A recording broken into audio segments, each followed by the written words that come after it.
తండ్రి అయిన దేవుని నుండి ప్రభువైన యేసుక్రీస్తు నుండి కృపయు సమాధానమును మీకు కలుగునుగాక. ఆమేన్.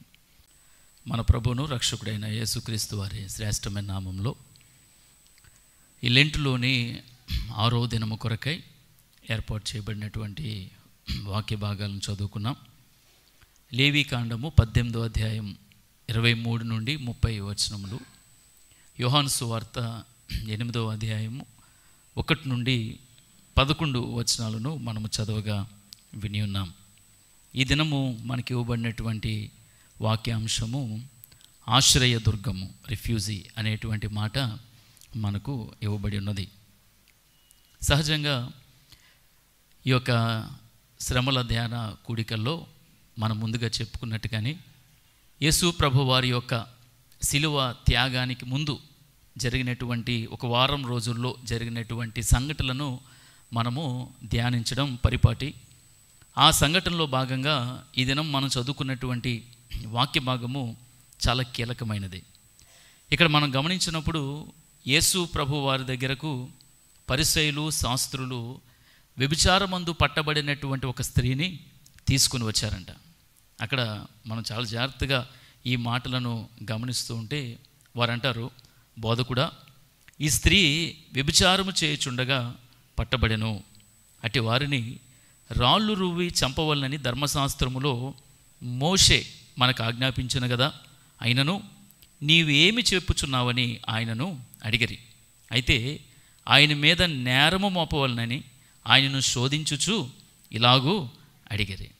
యేసు ప్రభు వారిని శోధిస్తూ జరిగినటువంటి ఈ యొక్క సంఘటనలో ప్రభువు వారిని పట్టుకోవాలి, ప్రభు వారిని నిందించాలి, ప్రభు వారి యొక్క జవాబు సమాధానం ఏంటి అనేటువంటి ఉద్దేశంతో పరిసయ్యులు, శాస్త్రులు యేసు ప్రభు వారి దగ్గరికి వ్యభిచారములో పట్టబడినటువంటి ఒక స్త్రీని తీసుకుని వచ్చారంట. అయితే ప్రభువారు ఏమీ మాట్లాడకుండా ఆయన నేలకు వంగి ఆయన చేతులతో వేళ్లతో ఏవో రాస్తూ ఉన్నాడంట. అప్పుడు వెంటనే వారు అంటూ ఉన్నారు, ఏమంటే అదేంటయ్యా ఇన్నిసార్లు నేను అడుగుతున్నాం కదా, ఏంటి నువ్వు సమాధానం చెప్పట్లేదేంటి అని అంటే, అప్పుడు ప్రభువారు అంటారు, తల ఎత్తి మీలో పాపము లేనివాడు మొట్టమొదట ఆమె మీద రాయి వేయవచ్చును అనేదంట. మరలా ఆయన వంగి నేల మీద ఏవో రాస్తూ ఉంటే ఈ మాటలు వారందరికీ కూడా భయాన్ని, ఆందోళన కలిగించాయి. వెంటనే వారందరూ కూడా రాళ్ళు అక్కడే విడిచిపెట్టి వెనక్కు వెళ్ళిపోయారంట. ఇక్కడ ఆశ్చర్యకరమైన విషయం ఏంటంటే, యేసు ప్రభు వారిని శోధించడానికి వచ్చినటువంటి వారు కొందరైతే, ఆ స్త్రీని రాళ్లతో కొట్టడానికి వచ్చినటువంటి వారు చాలా రకాలైనటువంటి ప్రజలు ఉన్నారు. ఇక్కడ కింద మీరు గమనిస్తే వారందరి గురించి అక్కడ రాయబడి ఉంది. మీరు చూడండి చాలా జాగ్రత్తగా అక్కడ గమనించినప్పుడు, మరలా వంగి నేల మీద వ్రాయిచుండెను. వారు ఆ మాట విని పెద్దవారు మొదలుకొని చిన్నవారి వరకు ఒకని వెంట ఒకడు బయటికి వెళ్ళిరి. ఇది చాలా కీలకమైనటువంటి మాట. ఆ యేసు ప్రభు వారిని శోధించడానికి పరిసయ్యులైన, శాస్త్రులు అనేటువంటి వారు వస్తే, ఆ స్త్రీని కొట్టడానికి మాత్రం ఎవరు వచ్చారంట? పెద్దవారు మొదలుకొని చిన్నవారి వరకు. అంటే బహుశా చిన్నవారికి ఆ స్త్రీ ఏం చేస్తుందో కూడా తెలియకుండా ఉండొచ్చు. కానీ ఏదో వీరందరూ కూడా గుంపుగా రాళ్లతో కొట్టాలనేటువంటి ఒక ప్రక్రియ జరుగుతుంది కనుక వారందరూ అందులో పార్టిసిపేట్ చేశారంట. అంటే వారి యొక్క ఉద్దేశం ఏంటంటే, రాళ్లతో కొట్టి చంపితే ఏం నెరవేర్చబడుతున్నట్టు? ధర్మశాస్త్రము నెరవేర్చబడుతున్నట్టు. ఇది వారి యొక్క ఉద్దేశం. చిన్నవారు మొదలుకొని ఎందుకు వచ్చేసారంటే, పిలుచుంటారు, రండ్రా ధర్మశాస్త్రం నెరవేర్చే అవకాశం మనకు వచ్చింది అనగానే చిన్నపిల్లలు మొదలుకొని పెద్దవారు అందరూ రాళ్ళు పట్టుకొని వెళ్ళిపోయారు. అయితే ఇక్కడ వారు ఒక పొరపాటు చేశారు. ప్రభువారు ఇక్కడ ఆయన శోధించడానికి వచ్చినప్పుడు వీరు ఎవరిని తీసుకొచ్చారంట? వ్యభిచారములో పట్టబడినటువంటి స్త్రీని తీసుకొచ్చారంట. ఈమెతో వ్యభిచారం చేస్తుంది ఎవరు చేస్తారు? పురుషుడు చేస్తాడు. ధర్మశాస్త్రంలో ఏం రాయబడి ఉందంటే, వ్యభిచారంలో పట్టబడినప్పుడు స్త్రీని, పురుషుణ్ణి ఇద్దరిని రాళ్ళతో కొట్టాలి. కానీ ఇక్కడ ఎవరిని తీసుకొచ్చారు? వీళ్ళు స్త్రీని మాత్రమే తీసుకుని వచ్చారు. అంటే వారి యొక్క ఇంటెన్షన్, వారి యొక్క ఉద్దేశమే తప్పిదం, వారి ఆలోచనే తప్పిదం, వారి యొక్క మనసే తప్పిదం. వారు ధర్మశాస్త్రాన్ని నెరవేర్చాలనేటువంటి ఉద్దేశం వారిలో ఉన్నది, కానీ ఆ ధర్మశాస్త్రాన్ని గ్రహించలేనటువంటి స్థితి ఒకటి. రెండవది అంటే ఈ మాటలు మనం గమనించినప్పుడు ఆనాటి కాలంలో అక్కడ పురుషాధిక్యత ఎంతగా ప్రబలిందో మనం ఆలోచన చేయొచ్చు. అంటే స్త్రీలని ఎంతగా వారు అప్రెస్ చేసేటువంటి పరిస్థితులు అక్కడ కనిపిస్తూ ఉన్నాయో, వారిని ఏ విధముగా డిస్క్రిమినేట్ చేసేటువంటి పరిస్థితులు అక్కడ కనిపిస్తూ ఉన్నాయో, స్త్రీలను ఎంత తక్కువగా, హీనంగా, నీచంగా చూసేటువంటి స్థితి యోధా సంప్రదాయంలో మరి ముఖ్యంగా ఆనాటి కాలంలో వేలూనుకుపోయిందో మనం అక్కడ చాలా జాగ్రత్తగా గమనించవచ్చు. గనుకనే వారు స్త్రీని మాత్రమే ఒక ఆట బొమ్మగా తీసుకుని వచ్చి రాళ్లతో కొట్టడానికి ప్రయత్నం చేస్తూ ఉన్నారు. యూదులు ఒక ప్రార్థన చేస్తారంటే ఏమనంటే, దేవుని దేవాలయం దగ్గరికి వచ్చి, ప్రభువా మమ్మను స్త్రీగా పుట్టించనందుకు, అలాగే పందిగా పుట్టించనందుకు నీకు స్తోత్రాలు అని చెప్తారంట. అంటే వారి ఉద్దేశంలో వారు ఎంతగా స్త్రీని హీనపరిచేటువంటి స్థితి అక్కడ మనం చూస్తూ ఉన్నాం. కాబట్టి యేసు ప్రభువు ఒక మాట అంటారు కదా, మీరు ఒక స్త్రీతో వ్యభిచారం చేయక్కర్లేదు, ఏం చేస్తే చాలంట, మోహపు చూపుతో ఒక స్త్రీని చూస్తే చాలు. దీని ఒరిజినల్ ట్రాన్స్లేషన్లో ఒక స్త్రీని ఒక ఆబ్జెక్టివ్గా, అంటే మీకు ఉపయోగపడేటువంటి ఒక వస్తువుగా చూస్తే అదే మీరు చేసేటువంటి పాపము అని ప్రభువారు చెప్పినట్టుగా, అంటే ఒరిజినల్ ట్రాన్స్లేషన్లో ఆ మాట మనం చూస్తూ ఉంటాం. అంటే ఒక అబ్జెక్టివ్గా స్త్రీని చూసినా, ఒక అబ్జెక్టివ్గా దేని చూసినా అది తప్పిదము, పాపము అనేది ప్రభువారి యొక్క ఉద్దేశం. కాబట్టి ఇలా పాపములో పట్టబడినటువంటి స్త్రీని మాత్రమే వారు తీసుకురావడంలో యేసు ప్రభువారు వెంటనే వారి ఉద్దేశాన్ని గ్రహించారు. నిజంగా వారు యథార్థవంతులైతే, నిజంగా ధర్మశాస్త్రం నెరవేర్చాలనుకుంటే వారు ఏం చేయాలి, ఇద్దరిని తీసుకుని రావాలి.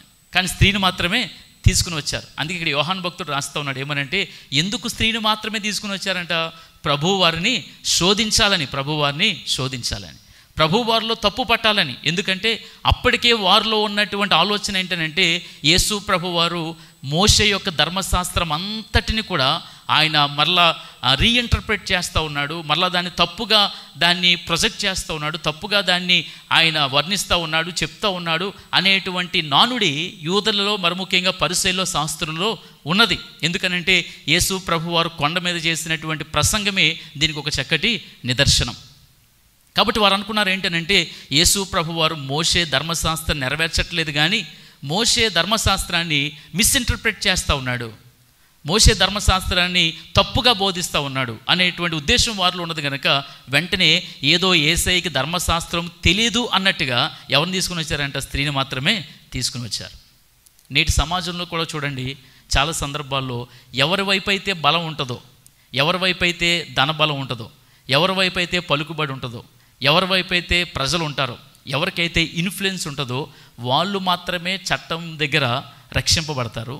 ఎవరైతే బలహీనులుగా ఉంటారో, దీనులుగా ఉంటారో, ఎవరైతే ఎటువంటి సహాయం లేని నిస్సహాయకులుగా ఉంటారో వారు చట్టం ముందు దోషులుగా కనపడుతూ ఉంటారు.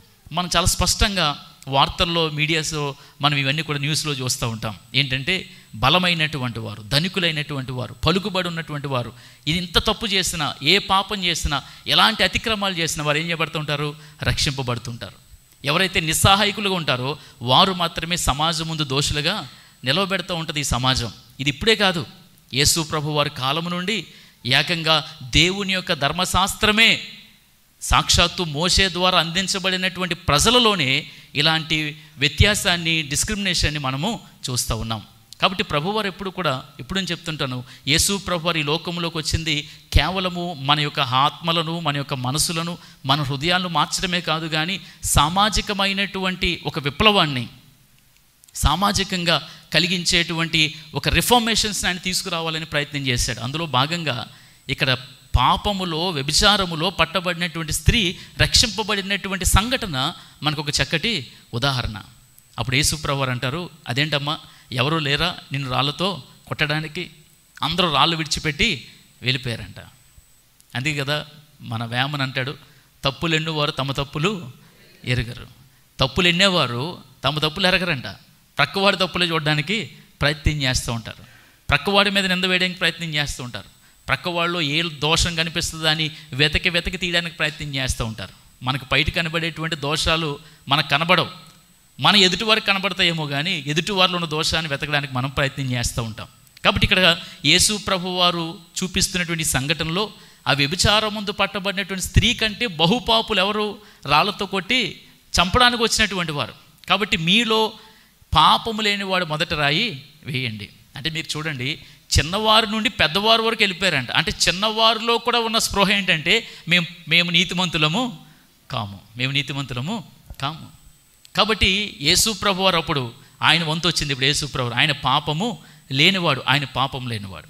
కాబట్టి యేసు ప్రభువారు వంతులో ఆయన ఏం చేస్తున్నాడంటే, అమ్మ వారు ఎక్కడున్నారు, ఎవరు నీకు శిక్ష విధింపలేదా అని అడిగినప్పుడు ఆమె లేదు ప్రభువా అనెను. అందుకేసు నేను నిన్ను నీకు శిక్ష విధింపును, నువ్వు వెళ్ళి ఇక పాపము చేయకుమని ఆమెతో చెప్పాను. ఎంత అద్భుతమైనటువంటి ప్రేమ ప్రభువారు కనపరిచారు చూడండి. ఇక్కడ ఈ దినం మనకి ఇవ్వబడినటువంటి వాక్య ఉద్దేశం వేరు, వాక్య పాఠాలు వేరు. అయితే దానికి దీనికి చాలా పొంతన ఉన్నది. ఎలా అని అంటే, యేసు ప్రభు వారి దగ్గరికి వచ్చింది కాబట్టి ఈ స్త్రీ ఏమైందంట, రక్షింపబడింది. ఏమైంది? రక్షింపబడింది. యేసు ప్రభు వారు వేళ్లతో నేల మీద ఏం రాస్తున్నారనే దానికి చాలా రకాలైన కామెంటరీస్ ఉన్నాయి. చాలా రకాలుగా అనేక మంది చెప్తూ ఉన్నారు. కానీ ఏది వాస్తవం ఎవరికి కూడా తెలియదు. అందరూ క్రిస్టోస్టమ్ అనేటువంటి చర్చ్ ఫాదర్ ఆయన చెప్తాడు ఏమంటే, ఇర్మియా గ్రంథం 17వ అధ్యాయంలో ఉన్నటువంటి ఒక మాట ఆయన అక్కడ రాస్తూ ఉన్నాడు అనేటువంటి 13వ వచనంలో ఉన్నటువంటి మాట యేసు ప్రభు వారు వేళ్ళతో రాస్తున్నాడని క్రిస్టోస్టమ్ చెప్తాడు. సెయింట్ ఆగస్టిన్ ఏం చెప్తాడంటే, ద్వితీయోపదేశకాండంలో ఉన్నటువంటి ఆ యొక్క ధర్మశాస్త్రములు ఉన్నటువంటి స్త్రీ పురుషుల్ని ఇరువురిని కూడా శిక్షించాలి కదా, ఆ వాక్యాన్ని రాస్తున్నాడు అని అంటారు. ఇలా చాలా రకాలైనటువంటి భావాలు ఉన్నాయి, డిబేట్స్ ఉన్నాయి. కానీ ఆయన వేళ్ళతో ఏం రాస్తున్నాడో ఎవరికి తెలియదు. అందుకే నేను అనుకుంటాను ఏంటంటే, ప్రభు ఎవరు అని అంటే దేవుని యొక్క వేళ్ళే యేసు ప్రభువారు, దేవుని యొక్క వేళ్ళే. అందుకే ఆయన వేళ్లతో ఏం చేశాడంటే, ఆయన 11వ అధ్యాయం చూడండి, లూకాసు వార్త 11వ అధ్యాయము, లూకాసు వార్త 11వ అధ్యాయం 20వ వచనంలో ఆయన ఏం చేస్తూ ఉన్నాడంట, ప్రభువారు చేసినటువంటి అద్భుతాన్ని బట్టి ఆయన మాట్లాడుతూ, అయితే నేను దేవుని వ్రేళ్లతో దయ్యములను వెళ్ళగొట్టుచున్న ఎడల నిశ్చయముగా దేవుని రాజ్యం మీ వద్దకు వచ్చి ఉన్నది. చూడండి, ధర్మశాస్త్రము ఎలా రాయబడింది? దేవుని వ్రేళ్లతో రాయబడింది, రాయి మీద. ఇక్కడ కూడా ప్రభు ఏం చేస్తున్నాడు, నేల మీద వ్రేలు అనగా దేవుని వ్రేలుతో రాస్తూ ఉన్నాడు. బహుశా నేను అనుకుంటాను ధర్మశాస్త్రమే రాస్తున్నాడేమో, వారికి అర్థమయ్యే రీతిగా, వారు అక్కడ బోధ చేసే రీతిగా, వారు బోధ చేస్తున్న వారికి అర్థం కాదు కాబట్టి ప్రభు వారు వాటిని క్రింద లిఖిస్తున్నాడేమో. యోహాన్ అంటాడు ఆయన ఏదో రాస్తూ ఉన్నాడు అంటాడు. యోహాను ఏదో రాస్తూ ఉన్నాడు అంటే, ఈ ఓరల్ ట్రెడిషన్లో యేసు ప్రభు వారి జీవిత అనంతరం ఈ సువార్త పాఠ్యభాగాలు రాయబడ్డాయి కాబట్టి యేసు ప్రభు వారు వ్రేళ్లతో రాయడం మాత్రమే ఆయన యొక్క సమాచారం అందింది. కానీ ఏం రాశాడనేటువంటి సమాచారం ఆ యోహానుకు బహుశా సువార్తికులు దగ్గరికి రాలేదేమో. అందుకే కేవలము ఆ చిన్న సంఘటనను అక్కడ వారు ప్రస్తావిస్తూ ఉన్నారు. కాబట్టి ఇలాంటి చాలా విషయాలు మనం ఇక్కడ గమనిస్తూ ఉంటే, ఇంకొక థియరీ ఉంది ఏంటంటే, హింట్ బ్యాక్ అనేటువంటి ఒక థియరీ కనిపెట్టారు. ఏంటంటే, మనం చూడండి, మనం ఏదైనా నీ తప్పు అన్నప్పుడు తిరిగి మనం చేసిన తప్పును చూపిస్తారు చూడండి, అదనమాట. కనుక యేసు ప్రభువు ఇక్కడ ఏం చేస్తున్నాడంట, వారి తప్పును చూపిస్తూ రాస్తున్నాడు అనేటువంటి థియరీ ఇంకోటి ఉంది. కాబట్టి ఇలా చాలా రకాలుగా ఉన్నాయి. మీరు వాక్యాలు అక్కడెక్కడ విన్నప్పుడు చాలామంది చాలా రకాలుగా చెప్తారు. కానీ ఏ థియరీ కూడా ఇది వాస్తవం అనేటువంటి విషయం ఎక్కడ కూడా నిర్ధారించలేదు. కాబట్టి ఈ మాటలు మనం గమనిస్తూ ఉన్నప్పుడు ప్రభువారు ఏం రాశారనేది ప్రక్కన పెడితే, అక్కడ రక్షింపబడినటువంటి స్త్రీ ఎందుకు రక్షింపబడింది అని అంటే, కరుణామూర్తి అయినటువంటి ప్రేమామయుడైనటువంటి యేసు ప్రభు వారు చెంతకు ఆ స్త్రీ చేరింది కాబట్టి నిజంగా ఆమె రక్షింపబడింది. ఇలాంటి కాన్సెప్ట్ మనం పాత నిబంధనలో చూస్తూ ఉంటాం. బహుశా నేను అనుకుంటాను ఈ వ్యభిచారం చేస్తున్నటువంటి స్త్రీ ఆమె ఉద్దేశపూర్వకంగా వ్యభిచారం చేయట్లేదు, ఆమె మనసుకు ఇష్టమే వ్యభిచారం చేయట్లేదు, ఆమె కావలసి వ్యభిచారం చేయట్లేదు. బహుశా ఆమె ప్రేరేపించబడి ఉంటుంది, లేక ఆమె బలవంతం చేయబడి ఉంటుంది, లేక ఆమె ఏదో ప్రలోభము పెట్టుంటారు. అనేక రకాలైనటువంటి విషయాలు దోహదపడి ఉంటాయి ఆమె పాపం చేయడానికి. అందుకే ప్రభు దగ్గరికి రాగానే ప్రభు అంటారు వెంటనే ఏమంటే, అమ్మ నేను కూడా నిన్ను శిక్షించను, అయితే నువ్వు మరలా వెళ్ళి పాపము చేయకుము. అందుకే ఆమె కూడా అన్న మాట ఏంటంటే, ప్రభువాని సంబోధిస్తుంది యేసు ప్రభువారి, ప్రభువాని అంటే ఆమెలో ఉన్నటువంటి ఆ యొక్క నిజమైనటువంటి స్వభావం అనగా దేవుని పట్ల ఉన్నటువంటి భయము భక్తి కనపరుస్తూ ఆమె కూడా అంటది ప్రభువా అనేటువంటి పదంతో యేసు ప్రభువారిని పిలుస్తూ ఉంటుంది. కాబట్టి ఆమె ఉద్దేశపూర్వకంగా ఈ కార్యం చేయలేదు, ఆమె కావలసి పని చేయలేదు, ఆమె మనస్ఫూర్తిగా ఇష్టమై పని చేయలేదు. కానీ ఆమె ప్రేరేపింపబడి ఉంటుంది, ప్రలోభ పెట్టబడి ఉంటుంది, ఆమెను ప్రోత్సహింపబడి ఉంటుంది. ఏదో రకంగా ఆ పాపలో ఆమె నెట్టివేయబడింది. కాబట్టి యేసు ప్రభు వారి యొక్క చెంతకు రాగానే ఆమె ఏం చేయబడిందంట? రక్షింపబడింది. పాత నిబంధనలో యేసు ప్రభు వారు ఈ ఉద్దేశాన్ని, ఈ మాటను, ఈ సంఘటన మనకు జ్ఞాపకం చేస్తూ, పాత నిబంధనలో ఇశ్రాయేలీలు ఐగుప్తు నుండి విడిచి బయటకు వచ్చిన తర్వాత, కానానును వారు స్వతంత్రించుకున్న తర్వాత, దేవుడు అనేక రకాలైనటువంటి భూభాగాలను వారు పంచిపెట్టిన తర్వాత, దేవుడు వారికి ధర్మశాస్త్రాన్ని ఇచ్చిన తర్వాత, ఒక అద్భుతమైనటువంటి వెసులుబాటు ఇశ్రాయేలు ప్రజలకు ఇస్తాడు. ఏంటి ఆ వెసులుబాటు అంటే మనందరికీ తెలుసు. ఆయన చెప్పినటువంటి మాట, మోషే ద్వారా ఇచ్చినటువంటి వెసులుబాటు ఏంటంటే, ఇదిగో మీరు ఈ 12 గోత్రాల ప్రజలు ఫలానా ఆ ప్రాంతాల్లో మీరు జీవిస్తూ ఉన్నారు, బ్రతుకుతూ ఉన్నారు. అయితే మీలో మీకు కొన్ని తప్పిదాలు జరగవచ్చు. అంటే ఉద్దేశపూర్వకం కానటువంటి తప్పిదాలు. ఉదాహరణకి ఒక హత్య జరగవచ్చు. ఎలాంటి హత్య ఇది అని అంటే, ఒకవేళ నేను ఏదో గొడ్డలతో చెట్టు నరుకుతూ ఉన్నాను, ఆ గొడ్డలి నా చేతుల నుండి జారి క్రింద ఒక వ్యక్తి మెడ మీద పడి అతను చనిపోయి ఉండొచ్చు. కానీ నేను ఉద్దేశపూర్వకంగా చేసింది కాదు, నేను కావాల్సి చేసింది కాదు. అయితే ధర్మశాస్త్రం ఏం చెప్పింది? ఎవడైనా నరహత్య చేస్తే వాడు రాళ్లతో కొట్టి చంపబడాలి. ఇప్పుడు ఇక్కడ టెక్నికల్గా ఈ వ్యక్తి ఏం చేసినట్టు? నరహత్య చేసినట్టు. బట్ ఎథికల్గా గమనిస్తే అతనిలో ఎటువంటి ఉద్దేశము లేదు, అతనిలో ఏ ఉద్దేశం లేదు. మరి ఇలాంటి ఇలా చెప్తూ ఉన్నప్పుడు, ఇలా ఉద్దేశపూర్వకంగా తప్పు చేయనప్పుడు అతను ఎలా రక్షింపబడాలి అని దేవుడు ఆలోచన చేసి ఒక క్లాజ్ పెట్టాడు లాలో. ఏంటంటే, ఇదిగో ఇలా మీరు ఉద్దేశపూర్వకంగా ఎవరినైనా హత్య చేస్తే, ఉద్దేశపూర్వకంగా ఇలాంటి మరణదండనకు సంబంధించిన పాపం ఏదైనా మీకు అనుకోకుండా చేసేస్తే మీరు ఎక్కడికి వెళ్ళిపోవాలి అని అంటే, వెంటనే పరిగెట్టుకుంటూ ఆశ్రయపురం దగ్గరకు వెళ్ళిపోవాలి. అలా ఇశ్రాయేలీలకు ఎన్ని ఆశ్రయపురాలు ఇచ్చాడు? బ్యోలా ఎన్ని ఆశ్రయపురములు అంటే 6 ఆశ్రయపురాలు ఇచ్చాడు. ఎన్ని? 6 ఆశ్రయపురాలు. అంటే కానాన్లో 3, యోర్దాను అవతల 3, మొత్తం ఎన్ని ఇచ్చాడు? 6 ఆశ్రయపురాలు ఇచ్చాడు. ఈ ఆశ్రయపురాలు కూడా ఎక్కడ ప్లేస్ చేయబడ్డాయనంటే, 2 గోత్రాలు, అంటే మొత్తం 12 గోత్రాలు కదా, ఒక్కొక్క గోత్రానికి ఒక్కొక్క స్థలం ప్లేస్ ఇచ్చాడు కదా. ఈ 2 గోత్రాలకు మధ్యలో ఒకటి, 2 గోత్రాల మధ్యలో ఒకటి, అలా 6 ఆశ్రయపురాలను దేవుడు వారికి నియమించాడు. అమ్మ శ్రద్ధగా వినండి. ఈ 6 ఆశ్రయపురాలను దేవుడు వారికి నియమించాడు. ఈ 6 ఆశ్రయపురాలకి 6 పేర్లు పెట్టాడు. 6 ఆశ్రయపురాలకి 6 పేర్లు పెట్టాడు. చూడండి, యెహోషువ గ్రంథం 20వ అధ్యాయం, యెహోషువ గ్రంథము 20వ అధ్యాయం 7-8 వచనాలు చూస్తే, 7-8 వచనాలు. యెహోషువ గ్రంథము 20వ అధ్యాయము 7-8 వచనాలు. అప్పుడు వారు నఫ్తాలీల మన్యములోని గలిలియలో కేదేషును, ఎఫ్రామీల మన్యమందలి షెకెమును, యూదా వంశస్థుల మన్యమందలి హెబ్రోనును కిర్యాదర్బాను ప్రతిష్టపరిచిరి.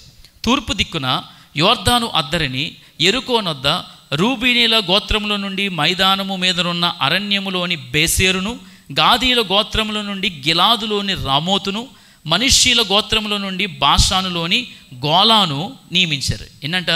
మొత్తం 6. అవేంటి అని అంటే, 1 కేదేషు, 2 షెకెము, 3 హెబ్రోనను కిర్యాతర్బా, 4 బేసేరు, 5 రామోతు, 6 గోలా.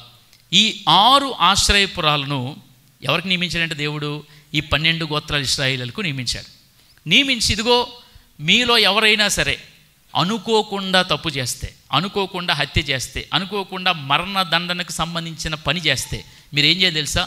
3వ కంటికి కనబడకుండా పరిగెట్టుకుంటే ఎక్కడికి వెళ్ళిపోవాలి? ఆశ్రయపురంలోనికి వెళ్ళిపోవాలి. ప్రతిరోజు ఉదయం అక్కడికి ఆ గోత్రపు పెద్దలు, న్యాయాధిపతులు వస్తారు. వచ్చి ఈ ఆశ్రయపురంలో ఎవడైనా ఉన్నాడా అని పిలుస్తారు. ఉదాహరణకి షెకెములో నాలంటోడు ఉన్నాడు అనుకోండి, లోపల ఎవరైనా ఉన్నాడని పిలగానే నేను వెంటనే బయటకు రావాలి. ఎక్కడి నుండి? ఆశ్రయపురం నుండి. వచ్చిన తర్వాత ఏంటి నువ్వు చేసిన తప్పు ఏంటి అని అడుగుతారు. అడిగినప్పుడు అయ్యా నేను ఇలాగా చెట్టు నరుగుతున్నాను, నా గొడ్డలు జారి పక్కడు మెడమే పడిపోయి చచ్చిపోయాడు, కాబట్టి నాకు నా తప్పిదం ఏం లేదు, నేను పరిగెట్టుండేటికి వచ్చేసాను ఆశ్రయపురంలో అని అంటే దాని మీద విచారణ చేస్తారు. దాని మీద విచారణ, ఇది నిజమా కాదా అనేది నిర్ధారణ చేస్తారు. ఒకవేళ నిజంగా అలాంటి వ్యక్తి అనుకోకుండా ఆ తప్పు చేస్తే, ఆ తప్పిదం చేస్తే ఆ వ్యక్తిని మరణదండం నుండి తప్పిస్తారు. ఇది ఆశ్రయపురముల యొక్క ఉద్దేశం. అయితే ఎవరైతే ఆశ్రయపురములోకి వెళ్ళిపోయాడో ఆ వ్యక్తిని ఎట్టి పరిస్థితుల్లో ఎవ్వరు ముట్టుకోకూడదు, ఎవ్వరు హాని చేయకూడదు, ఎవ్వరు కూడా ఆ వ్యక్తి మీద దాడి చేయకూడదు. ఒకవేళ అలా చేస్తే లోపల ఉన్నోడు తప్పిదం చేసాడో లేదు పక్కన పెడితే వాడిని ముట్టుకున్నందుకు ఈయన చంపేస్తారు ముందు. కాబట్టి ఎట్టి పరిస్థితుల్లో ఆశ్రయపురంలోనికి వెళ్ళిపోయినటువంటి వాడిపైన ఎవరు చేయి వేసుకోవడానికి అవకాశం లేదు. ఇది ఆశ్రయపురముల యొక్క ఉద్దేశం. కాబట్టి రాను కాలంలో ఇశ్రాయేలీలు ఈ ఆశ్రయపురాలు నిజంగా ఉద్దేశపూర్వకంగా చేయలేనటువంటి తప్పిదాలకు ఒక రక్షణ కవచంగా ఈ ఆశ్రయపురాలు ఉండేవి. అందుకొరకు ప్రభు దేవుడు ఈ ఆశ్రయపురాలను వారి కొరకు నియమించాడు. కనుకనే మీరు గమనిస్తే దావీదు కానీ సొలొమోను కానీ ఆనాటి ప్రవక్తలు కానీ దేవుణ్ణి వారు ఎలా కొనియాడారు అని అంటే, దేవుణ్ణి వారు ఎలా చూశారంటే, ఏ ఇమేజ్లో చూసేవారంటే, God you are are refugee, నువ్వు నాకు ఆశ్రయదుర్గము, నీవు నాకు ఆశ్రయదుర్గం అనేటువంటి పదాలు మనము సామ్స్లో, కీర్తనల్లో, ఇర్మియాలో, ప్రవక్తల గ్రంథాల్లో, ఈవెన్ మనము సామెతల్లో చాలా సందర్భాలు చూస్తాం. దేవా నీవే నాకు కేడము, యెహోవా నీవే నాకు ఆశ్రయదుర్గము అనేటువంటి పదాలు చూస్తూ ఉంటాం. అంటే ఈ ఆశ్రయపురాలు ఎవరి ఇమేజ్లోనికి వెళ్ళిపోయాయి అంటే, దేవుణ్ణి ఆ ఆశ్రయపురాలలో ఇమేజ్ చేసుకునేటువంటి స్థాయిలో ఆ ఆశ్రయపురాలు వారికి ఉపయోగకరంగా ఉండేవి. కాబట్టి దినము ఈ పాపాత్మురాలనేటువంటి ఈ స్త్రీ ఏం చేసిందంట, ఉద్దేశపూర్వకంగా చేసి ఉన్నది కాబట్టి ఈమె పరిగెట్టుకుంటూ అనగా తరుముతూ యేసు ప్రభు వారి దగ్గర తీసుకుని రాగా, యేసు ప్రభు వారు ఆమెకు ఎలా నిలబడ్డారు అంటే, యేసు ప్రభు వారు ఆమెకు ఒక ఆశ్రయ దుర్గమయ్యాడు. కాబట్టి ఆశ్రయ దుర్గానికి ఈ 6 ఆశ్రయపురములకు 6 అర్థాలు ఉన్నాయి. మీలో చాలామందికి వీటి భావాలు అర్థాలు కూడా తెలిసి ఉండొచ్చు, ఎప్పటి నుంచో మీరు వాక్యాలు వింటున్నారు కాబట్టి. అయితే మరొకసారి వీటిని నేను మీకు జ్ఞాపకం చేస్తాను. ఈ 6 ఆశ్రయపురాలు యేసు ప్రభు వారి యొక్క ఆయన ఇమేజ్కి, యేసు ప్రభు వారి యొక్క వ్యక్తిత్వానికి, యేసు ప్రభు వారి యొక్క స్వభావానికి, యేసు ప్రభు వారి యొక్క ఉద్దేశానికి చాలా దగ్గర పోలికగా ఉన్నట్టుగా మనం చూస్తూ ఉంటాం. ఏంటి ఆశ్రయపురాల యొక్క అర్థం అని అంటే, మొట్టమొదటి పదం ఏంటనంటే కాదేశ్. ఏమని చదువుకున్నాం మనం? ఇక్కడ రాయబడి ఉంది కేదేశు అని రాయబడి ఉంది, కాదేశ్. దీని యొక్క భావం ఏంటంటే శాంక్టిటీ. దీని యొక్క భావము శాంక్టిటీ. రెండవది మనం చూస్తూ ఉన్నాము షెకెం. రెండవది ఏంటి? షెకెం. దీని యొక్క భావం ఏంటనంటే బిట్వీన్ ద షోల్డర్స్ అంటే భుజముల మీద అని అర్థం వచ్చేది. మూడవది హెబ్రోనను కిరియాతర్బా అంటే దాని అర్థం హెబ్రోన్ అంటే ఫెలోషిప్ అని అర్థం. హెబ్రోన్ అంటే ఫెలోషిప్. నాలుగవది అక్కడ రాయబడి ఉంది బెజెర్ అనేటువంటి పదం, బేసేరు అనే పదం. బెజెర్ అంటే strong hiding place, safe haven అనేటువంటి పదాలు మనం చూస్తూ ఉంటాం. ఐదవది రామోత్. రామోత్ అంటే హై ప్లేస్, ఎగ్జాల్టెడ్. ఆరవది గోలా అంటే సర్కిల్, గుండ్రము. లేక ఇంకొక మాట దీని కొరకు రాయబడి ఉంది ఏంటంటే రిజాయిస్ అనేటువంటి అర్థం కూడా వీటికి ఉంది. ఈ 6 ఆశ్రయపురాలకి ఎన్ని ఉన్నాయి? 6 అర్థాలు ఉన్నాయి. ఈ అర్థాలు దేని కొరకు ఇవ్వబడ్డాయి అని అంటే, చాలా చక్కగా యేసు ప్రభు వారికి ఎంతగా ఇది పోల్చి చూడబడింది అని అంటే చాలా అద్భుతమైనటువంటి విషయం. స్టీవెన్ ఆ పిక్ పెట్టినా చూడండి, మీకు డిస్ప్లే మీద ఒక పిక్ వస్తుంది. వచ్చిందండి? నాకు కనబట్టలేదు. వచ్చిందా? రైట్. యేసు ప్రభు వారు ఎవరిని ఎత్తుకున్నారు? గొర్రె పిల్లని ఎత్తుకున్నాడు. ఇప్పుడు యేసు ప్రభు వారికి ఉన్న ఇమేజ్ ఏంటంటే, మనం అందరము గొర్రెలము, ఆయన మన మేపు, ఆయన మనల్ని మేపేటువంటి కాపర్, ఆయన గొర్రెల కాపర్. ఇక చూడండి, యేసు ప్రభు వారు ఈ గొర్రె పిల్లను ఎక్కడెత్తుకున్నాడు? ఆయన సహజంగా మీరు ఎప్పుడు కూడా గొర్రె పిల్ల ఎక్కడ ఎత్తుకోవడం చూస్తారు? ఫోటోల్లో ఎలా పెట్టుకోవడం చూస్తారు కదా, ఎలా పెట్టుకోవడం చూస్తారు. కానీ ఇక్కడ ఇమేజ్లో యేసు ప్రభు వారు గొర్రె పిల్లను ఎక్కడ ఎత్తుకున్నారు ఆయన?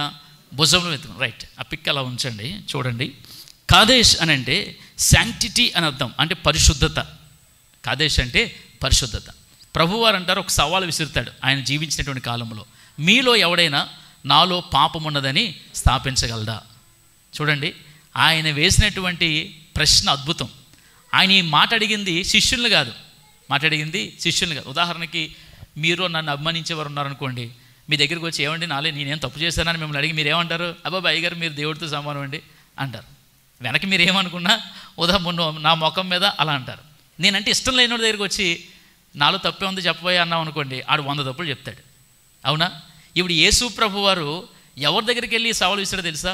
యేసు ప్రభు వారి అంటే ఇష్టమైన వాళ్ళ దగ్గరికి కాదు. ఎక్కడికి వెళ్ళాడంటే ఆయన వ్యతిరేకిస్తూ విమర్శిస్తున్న వారి దగ్గరికి వెళ్ళి అంటాడు ఏమనంటే, మీలో ఎవడైనా నాలో పాపం ఉందని స్థాపించగలడా? ఎవ్వరు నిరూపించలేకపోయారు, ఎవ్వరు స్థాపించలేకపోయారు. కారణం ఏంటంటే యేసు ప్రభు వారు పరిశుద్ధుడు, కాబట్టి ఇప్పుడు పాపాత్మురాలైనటువంటి స్త్రీ ఎవరి దగ్గరకు వచ్చిందంట? పరిశుద్ధుడైనటువంటి యేసు దగ్గరకు వచ్చింది. ఎప్పుడైతే పరిశుద్ధుడైనటువంటి యేసు దగ్గరకు వచ్చిందో, ఈ పాపాత్మురాలైనటువంటి స్త్రీకు ఉన్నటువంటి భయంకరమైనటువంటి భారం ఏంటంటే మరణశిక్ష. ఆమె మీద ఉన్నది మరణశిక్ష. వెంటనే ప్రభువారు ఏం చేశారంటే, ఎవడు రాయేయలేదా? అయితే నేను కూడా నిన్ను శిక్షించను అన్నాడు. ఇప్పుడు ఆ పాపము ఎవరు అక్కడ చేసినటువంటి వారు ఎవరు కూడా రాయి వేయలేకపోయారు. కానీ వీరు బయటికి వెళ్ళిపోయి ఏం చెప్తారు చెప్పండి? ఏమండి అక్కడ యేసుప్రభు ఏం చేశాడో తెలుసా? మేము రాయి వేసి కొట్టడానికి వెళ్ళాము, కానీ యేసుప్రభు వారు కాపాడేశాడండి, అతను మోసే ధర్మశాస్త్రానికి వ్యతిరేకంగా ఉన్నాడండి అని చెప్తారు తప్ప, మీలో పాపం లేనివాడు రాయి ఏమంటే మేము పాపులం కదా అందుకే పరిగెట్టుకుని వచ్చేసామని చెప్తారా? ఏంటి ఎవరిని ఒప్పుకుంటాడు? ఎవరి పాపం ఎవడైనా? ఎవడి పాపం ఎవడో ఒప్పుకోడు. కావాలంటే పక్కడ మీద వేసేస్తారు, కానీ ఎవడు పాపం వాడు ఒప్పుకోడు. కాబట్టి వీళ్ళు జనాల్లోకి వెళ్ళిపోయి ఏం చెప్పుంటారు అంటే, యేసు ప్రభు వారు ధర్మశాస్త్రానికి వ్యతిరేకంగా ఈ వ్యభిచారంలో పట్టబడిన స్త్రీని రక్షించాడండి అని చెప్పుంటారు. కాబట్టి ఇప్పుడు ఆమె మీద ఉన్నటువంటి నింద ఎవరి మీద వేసుకున్నాడు? ఆయన యేసు ప్రభు వారి మీద వేసుకున్నారు. కాబట్టి ఈ పాప భారము ఎవరి మీద పడింది? ప్రభువు వారి యొక్క భుజం మీద పడింది. అందుకే రెండవ ఆశ్చర్యపురం పేరు ఏంటంటే షెకెం, అంటే బిట్వీన్ ద షోల్డర్స్. ఇప్పుడు చూడండి, గొర్రెపిల్ల ఎక్కడుంది?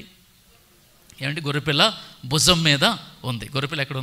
భుజం మీద ఉంది. అద్భుతమైనటువంటి ఇమేజ్ ఆ యొక్క ఆశ్రయపురాలకి. కాబట్టి మూడవ మాట ఏంటనంటే హెబ్రోన్ అనేటువంటి మాట చూస్తూ ఉన్నాం, అంటే ఫెలోషిప్, జాయినింగ్ అనేటువంటి మాట. ఇప్పుడు యేసు ప్రభు వారు భుజం మీద గొర్రెపిల్లని ఎక్కించుకొని ఆయన చేతులు కట్టుకుని ఉంచున్నాడా, లేదా చేతులు వెనక్కి కట్టుకుని ఉంచున్నాడా, లేదా మామూలుగా అబ్బాయి ఏంట్రీ భారం అనుకున్నాడా? ఆయన ఇమేజ్ ఎలా ఉంది? ఏమండి ఆ 2 చేతులతో ఏం చేస్తున్నాడు ఆయన? నాకు కనబడట్లే చెప్తున్నాడు, మీరు చెప్పలేకపోతున్నారు, కనబడుతుంది. ఏం చేస్తున్నాడు ఆయన? 2 చేతులతో గొర్రెపిల్లను పట్టుకున్నాడు. It is called fellowship, joining. కాబట్టి యేసు ప్రభు వారు మన పాప భారాన్ని మోయడమే కాదు, ఆయన ఏం చేశాడంట? మనతో సహవాసము కలిగి ఉండాలని ఆయన ఆశపడ్డాడంట. కాబట్టి అద్భుతమైనటువంటి విషయం చూడండి, యోహాను సువార్త 15వ అధ్యాయంలో, 15వ వచనం. ఇది మీరు అందరూ జ్ఞాపకం పెట్టుకోవాలి ప్రతి సందర్భంలో కూడా. ఎంత అద్భుతమైనటువంటి సహవాసం ప్రభు మన నుండి కోరుకున్నాడు. చాలా సులువుగా ఈ మాట మీరు జ్ఞాపకం పెట్టుకోవచ్చు. జాన్ 15:15 ఆయన అంటాడు ఏమనంటే, దాసుడు తన యజమానుడు చేయదానిని ఎరుగడు గనక ఇక మిమ్మను దాసులని పిలవక ఏమని పిలుస్తానట? స్నేహితులని పిలుస్తాను. అద్భుతమైనటువంటి పదం, మాట చెప్తున్నాడు. మీరు ఏ మతంలో కూడా, ఏ విశ్వాసంలో కూడా, ఏ భక్తి మార్గంలో కూడా దేవుడని పిలువబడిన వాడు తన భక్తుని స్నేహితుడని పిలిచినటువంటి దాఖలు ఎక్కడ మీరు చూడరు. కేవలము యేసు ప్రభు వారి దగ్గరే. రెండవది తండ్రి అనేటువంటి ఇమేజ్ ఉంది చూడండి. ఆ తండ్రి అనేటువంటి ఇమేజ్ కూడా మీరు ఏ మతంలో, ఏ విశ్వాసంలో చూడరు. కాబట్టి దేవుడు మనతో కలిగి ఉన్నటువంటి రిలేషన్షిప్ ఎలాంటిదంటే చాలా అన్యోన్యతతో కూడినటువంటి సంబంధం, సహవాసం. అందుకే ప్రభు ఆ స్త్రీని కేవలము భారం మోయడమే కాదు, ఆ పాపులైనటువంటి వారికి సహవాసిగా, స్నేహితుడిగా ఆయన పిలువబడ్డాడు. అందుకే యేసు ప్రభు అని ఏమన్నారు తెలుసా? ఆయన ఈ లోకంలో జీవిస్తున్నప్పుడు ఏమన్నాడండి? ఈయనెవరు? మీరు భక్తుడు అనుకుంటున్నారా? మీరు బోధకుడు అనుకుంటున్నారా? మీరు గొప్పవాడు అనుకుంటున్నారా? మెస్సయ్య అనుకుంటున్నాడా? ఈయనెవరో తెలుసా? పాపులకు. చూడండి ఎంత అద్భుతం ఏంటండి, పాపులకు అనుకొని నేనేమని పిలుస్తాను? స్నేహితులని పిలుస్తాను. నన్ను ఏదైనా అన్నీ, నన్ను శిక్షించని, నన్ను మరణానికి అప్పగించని, బట్ స్టిల్ నేను ఏమని పిలుస్తాను? మిమ్మల్ని స్నేహితులని పిలుస్తాను. కాబట్టి నేను దాసులని పిలవట్లేదు, మిమ్మల్ని ఏమని పిలుస్తాను? స్నేహితులని పిలుస్తాను. చూడండి ఎంతటి అన్యోన్య సహవాసం అక్కడ ప్రభు మనతో కలిగి ఉన్నాడు. అందుకే ఆశ్రయపురాలకు తగినటువంటి వ్యక్తి ఎవరంటే కేవలము యేసుక్రీస్తు వారు మాత్రమే. చూడండి 4వ మాట అక్కడ మనం చూస్తున్నాం. బెజర్ అని అంటే స్ట్రాంగ్ హైడింగ్ ప్లేస్, ఫోర్ట్రెస్. మనం అంటాం కదా, ఆయనే నాకు ఆశ్రయము, నా కోట, నా కేడము అంటాను. చూడండి కేడము అనేటువంటి పదం, సేఫ్ హేవెన్ అనేటువంటి పదాన్ని ఉపయోగించారు. నిజంగా ఆయన మన దగ్గర మనల్ని ఏం చేస్తారంటే ఆయన భద్రపరిచేటువంటి దేవుడు. ఇప్పుడు చూడండి భుజం మీద ఎవరున్నారు? గొర్రెపిల్ల ఉంది. ఆ భుజం మీద ఉన్న గొర్రెపిల్లను ప్రభువు వారు 2 చేతులతో పట్టుకుంటున్నాడు. అంటే పడిపోతుందా? ఏమంటే జారిపోతుందా? ఎవరైనా దొంగిలించగలరా? ఎవరైనా తీసుకుని వెళ్ళగలరా? ప్రభు భుజం మీద ఉంది కదని మనం నడుస్తూ వెళ్ళి తీసుకెళ్ళిపోగలరా? తీసుకెళ్ళిపోలేరు. 2 చేతులతో ఏం చేశాడంటే ఆయన 2 చేతులతో గొర్రెపిల్లను పట్టుకున్నాడు. అది ఆయన మనకిచ్చేటువంటి భద్రత. మనకు ఆశ్రయపురమే కాదు, మనము దాగుచోటు ఏంటంటే యేసయ్యే. మన దాగుచోటు యేసయ్య. ప్రభు వారి దగ్గరికి పాపాత్ములనే స్త్రీ అనగా వ్యభిచారంలో పట్టబడిన స్త్రీ రావడం ఎంత ధన్యకరం అంటే, ఆమెకి ఇవ్వబడినటువంటి రక్షణ, ఆమెకి ఇవ్వబడినటువంటి భాగ్యము, మోక్షము, భద్రత, ఆమెకి ఇవ్వబడినటువంటి ఘనత చాలా ఉన్నతమైనది. కాబట్టి 4వది ఏంటంటే ఆయన ఆ యొక్క స్త్రీని ఎలా పట్టుకున్నాడంట? చాలా గట్టిగా. అలాగే మనల్ని కూడా, పాపులమైన మనల్ని కూడా ఆయన ఎలా పట్టుకుంటున్నాడు? గట్టిగా పట్టుకున్నటువంటి స్థితిని మనం చూస్తూ ఉన్నాం. 5వది అక్కడ రాయబడినటువంటి మాట రామోత్ అనేటువంటి మాట రాయబడింది. ఒరిజినల్లో రామ్ అనేటువంటి మాట మనం చూస్తాం, RAAM. హిబ్రూలో RAAM రామ్ అనేటువంటి పదానికి అర్థం ఏంటంటే చాలా ఉన్నతమైనది, చాలా ఉన్నతమైనది. ఎగ్జాల్టెడ్ అనేటువంటి పదం, రైజ్డ్ అప్, హై ప్లేస్ అనేటువంటి పదాన్ని ఉపయోగించారు. ఇప్పుడు చూడండి గొర్రెపిల్ల ఎక్కడుంది? ప్రభు పాదాల దగ్గర ఉందా? ప్రభు నడుం దగ్గర ఉందా? ప్రభు గుండెల మీద ఉందా? ఎక్కడుంది? Highest place, highest place. మీ పిల్లల్ని ఎత్తుకోవడానికి ఎక్కడ ఎత్తుకుంటారు? తండ్రులు సహజంగా భుజాల మీద ఎత్తుకుంటారు. అంటే భుజం మీద పెట్టుకున్నారంటే అర్థం ఏంటంటే it's the highest place, highest place. అక్కడ కూర్చుంటే మీ నెత్తి కంటే, అంటే మీ తల కంటే ఇంకా ఎత్తుగా వారు కనిపిస్తూ ఉంటారు. కాబట్టి హయ్యెస్ట్ ప్లేస్ దేవుడు ఇచ్చారు. ఎవరికి తెలుసా? మనకి హయ్యెస్ట్ ప్లేస్ ఇచ్చాడు. అందుకే అపోస్తలుడైన పౌలు అంటాడు చాలా చక్కటి మాట, ఎఫెసీయులకు రాసిన పత్రిక 2వ అధ్యాయం, ఎఫెసీయులకు రాసిన పత్రిక 2వ అధ్యాయం 6వ వచనంలో, క్రీస్తు యేసునందు ఆయన మనకు చేసిన ఉపకారము ద్వారా అత్యధికమైన తన కృప మహదైశ్వర్యమును రాబో యుగములలో కనపరచు నిమిత్తము క్రీస్తు యేసునందు మనను ఆయనతో కూడా లేపి పరలోకమందు ఆయనతో కూడా ఏం చేశాడంట? కూర్చుండబెట్టాను. ఆయనతో కూడా కూర్చుండు. అపోస్తలుల విశ్వాస ప్రమాణం చెప్తాం. ఆ విశ్వాస ప్రమాణంలో ప్రభు ఆరోహణం అయిపోయి ఎక్కడ కూర్చున్నాడంట? దేవుని కుడి పార్శ్వమున కూర్చున్నాడు. ఇప్పుడు మనల్ని ఎక్కడ కూర్చోబెట్టాడు ఆయన? అంతే కదా, ఆయనతో పాటు కూర్చోబెట్టాడంటే ఎక్కడ కూర్చున్నట్టు? మనం దేవుని యొక్క కుడి పార్శ్వమున కూర్చున్నట్టు. అంటే హయ్యెస్ట్ ప్లేస్ ఏమి ఇచ్చాడు? హయ్యెస్ట్ ప్లేస్ ఇచ్చాడు. కాబట్టి చూడండి, గొర్రె పిల్లను భుజం మీద ఎత్తుకున్నటువంటి యేసు ఒక ఆశ్రయపురంగా కనిపిస్తే, ఆ భుజముల మీద ఉన్నటువంటి గొర్రె మనమే, ఆ గొర్రెలము మనమే. నిజంగా మనము అలాంటి పాప స్థితిలో ఉన్నప్పుడు, భయంకరమైనటువంటి మరణపాయములో ఉన్నప్పుడు, మన ఆత్మ మరణస్థితి అనగా మరణమే జవాబు మనం చేసినటువంటి అతిక్రమాలకి, దోషాలకి, పాపాలకి అన్నప్పుడు ఆ మరణాన్ని ఆయన భరించి ఆయన ఏం చేశాడంట? ఆశ్రయపురంగా మనకు ఆయన ఉన్నాడు. చివరి మాట మనం చూస్తే అక్కడ రాయబడి ఉంటుంది కదా, గ్యాలోన్ అనేటువంటి పదం మనం చూస్తూ ఉన్నాం. అంటే ఏంటంటే అర్థం, సర్కిల్ అనేటువంటి మాట ఒకటి వస్తుంది. తర్వాత మనం చూస్తే రిజాయిస్ అనేటువంటి మాట ఒకటి వస్తుంది. సర్కిల్ అనేటువంటి వృత్తము అంటే ఏంటి? సంపూర్ణం. సంపూర్ణం అనేటువంటి అర్థం ఒకటి, ఇంకొక అర్థం ఉంది. ఏంటనంటే ఆయనే ఆది, ఆయనే అంతం. అంటే రౌండ్ ఉంటే దానికి ఎండింగ్ అనేది ఉండదు. ఆయన నిన్న నేడు నిరంతరము ఏకరీతిగా ఉన్నటువంటి దేవుడు. ఆయనకు ఆది లేదు, అంతము లేదు, ఎండ్ అనేది ఆయనకి లేదు, బిగినింగ్ అనేది ఆయనకి లేదు. రౌండ్, ఎల్లవేళలా జీవించేటువంటి దేవుడు, సజీవుడు అనేటువంటి దేవుడు. గనక ఇలాంటి దేవుడి దగ్గరికి, ఇలాంటి ఆశ్రయపురం దగ్గరికి వచ్చింది కాబట్టి మనకేం కలుగుతుందంట? రిజాయిస్, ఆనందం కలుగుతుంది. కాబట్టి ఇప్పుడు ఆ గొర్రె ఎలా ఉంటుందంటారు? సంతోషంగా, ఆనందంగా ఉంటుంది. కారణం ఏంటంటే ఆ గొర్రెని ఎత్తుకున్నది ఎవరంటే యేసు ప్రభువారు. ఈ యేసు ప్రభువారు ఎవరికి సాదృశ్యంగా ఉన్నాడనంటే ఆశ్రయ దుర్గానికి, ఆశ్రయపురానికి సాదృశ్యంగా ఉన్నాడు. కాబట్టి నేటి దినము మనం లేవీకాండంలో మనం చూసినటువంటి వాక్య భాగాన్ని మనం గమనిస్తే అక్కడ పాపముల యొక్క చిట్టా రాయబడుతుంది. మీరు ఇంటికి వెళ్ళి చదవండి, 18వ అధ్యాయము, ఇంకా 17వ అధ్యాయం, 16వ అధ్యాయం ఇలా చదువుతూ మీరు ముందుకు వెళ్తే అక్కడ పాపాల యొక్క చిట్టా రాయబడుతుంటుంది. అంటే ఇలాంటి అతిక్రమాలు, ఇలాంటి పాపాలు, ఇలాంటి దోషాలు చేసినటువంటి వారికి విధింపబడిన శిక్ష ఏంటంట? ఏమ్మా మీరు చదువుకున్నాం కదా ఇందాక. ఈ పాపాలన్నిటికీ శిక్ష ఏంటి? ఈ పాపాలన్నిటికీ శిక్ష మరణమే. ఈ పాపాలన్నిటికీ శిక్ష మరణమే. రాళ్లతో కొట్టి చంపాలి, రాళ్లతో కొట్టి చంపాలి. అయితే అలా రాళ్లతో కొట్టి చంపబడకుండా మనం ఏం చేసామంట? క్రీస్తు అనే ఆశ్రయపురానికి వచ్చాం. మనలో ఎవరైనా పాపం లేని వారు ఉన్నారా? ఏమండి, మనలో ఎవరైనా నీతిమంతులు ఉన్నారా? మనలో ఎవరైనా యథార్థవంతులు ఉన్నారా? మన తల్లి మనల్ని ఎక్కడికి అన్నదంట? దావీదు అంటాడు కదా, చాలా అద్భుతమైన ఎక్స్ప్రెషన్ అది. ఆయన అంటాడు, నా తల్లి నన్ను పాపంలోనే కన్నది. ఈ వాజ్ కింగ్. దావీదు గొప్ప రాజు, వారియర్, ఆయన మంచి పోయిట్, ఉన్నతమైనటువంటి స్టేటస్ ఉన్నటువంటి వాడు సమాజంలో. ఆయన అంటాడు ఏమనంటే, తను తాను బాగా తగ్గించుకొని, అంటే నిజమైనటువంటి విశ్వాసి, నిజమైనటువంటి భక్తి, దేవుని ఎదుట నిజమైనటువంటి ఆరాధనా భావం కలిగినటువంటి వ్యక్తి ఎలా ఉంటాడంటే తను తాను పూర్తిగా తగ్గించుకుంటాడు, నేలమట్టం చేసేసుకుంటాడు. అందుకే సాష్టాంగ నమస్కారం అనే పదాన్ని మనం చూస్తూ ఉంటాం కదా. అంటే అష్ట అవయవాలన్నీ కూడా దేవుని దగ్గర పడిపోవడమే, సాష్టాంగ పడిపోవడం. కాబట్టి ఇక్కడ గమనించినప్పుడు దావీదు అంటాడు, నా తల్లి నన్ను ఎక్కడ కన్నదంట? నా తల్లి నన్ను పాపములో కన్నది. అంటే ఎంతగా తన జీవితంలో ఎంత అభిషక్తుడైనా, గొప్పవాడైనా, దేవుని వరాన్ని కలిగి ఉన్నటువంటి వాడైనా, నేను చాలా పాపినయ్యా, నా పుట్టికే పాపం, నా పుట్టికే పాపం. కాబట్టి మనమందరము పాపులమే గనుక దేవుడు అనుగ్రహించే కృపను మనము కోల్పోయాం. కాబట్టి ఇప్పుడు మనకున్నటువంటి మార్గం ఒకటే, అదేంటంటే క్రీస్తు అనేటువంటి ఆశ్రయపురం, క్రీస్తు అనేటువంటి ఆశ్రయపురం.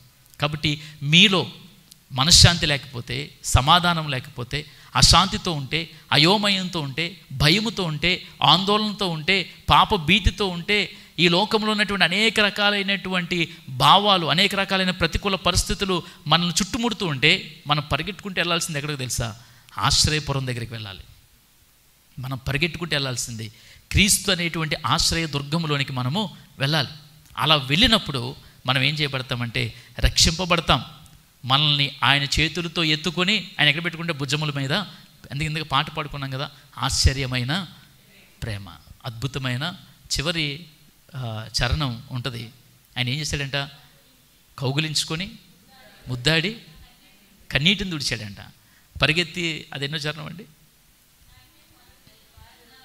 నాకే పరుగెత్తి, అదే ఆచరణంలో చివరి చరణంలో ఆయన మన గురించి ఏం చేశాడండి?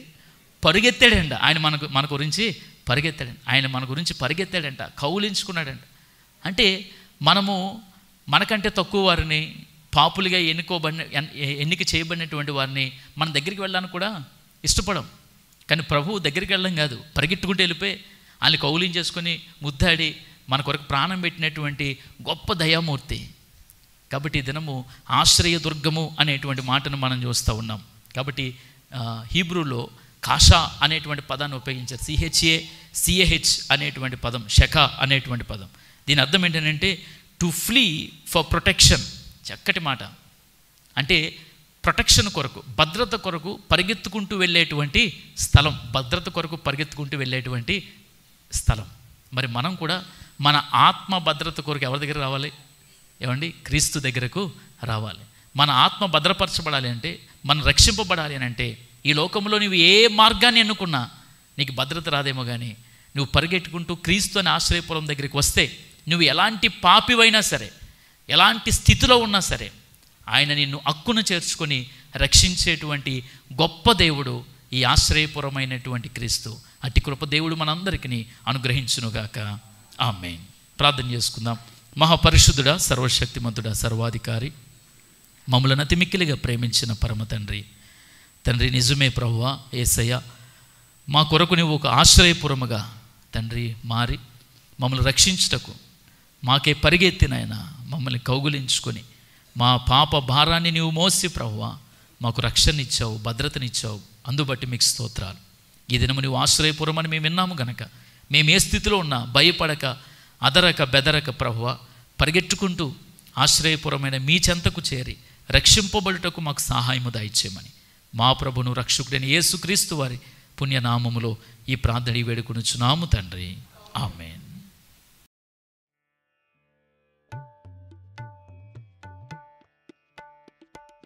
ఆ